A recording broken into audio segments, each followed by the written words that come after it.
Anna válban szól a zene szó. Van is ott a dínom, dánom, hangos dáridon. Ketten ültünk egy asztalnál, ő és jó magam. Nem is szóltunk mi egymáshoz, nem is volt szavam.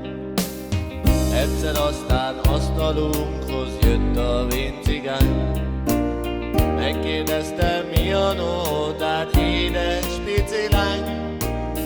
De a kislány halkan csendben csak ennyit felel: nincsen nótád, de a nótát nem is szeretem.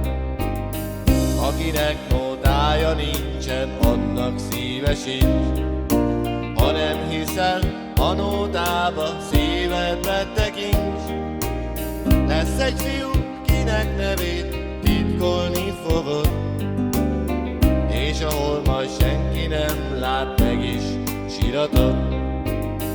Egyszer aztán nagy hír járta be a falucskát.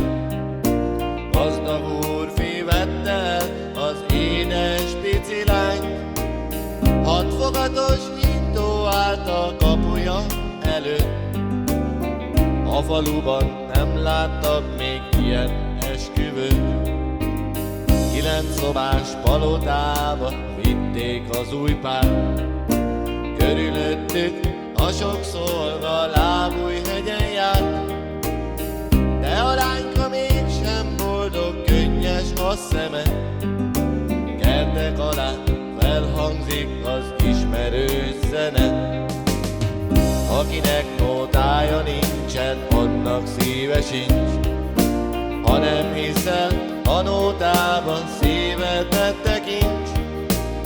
Lesz egy fiú, kinek nevét titkolni fogod, és ahol majd senki nem lát, meg is síratod.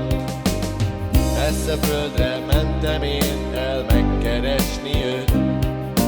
Utoljára megállok egy fogadó előtt. Benézek és mit látok? A tomboló tanyán. Édes kislány játszott ott egy kopott zongorán. Hogy?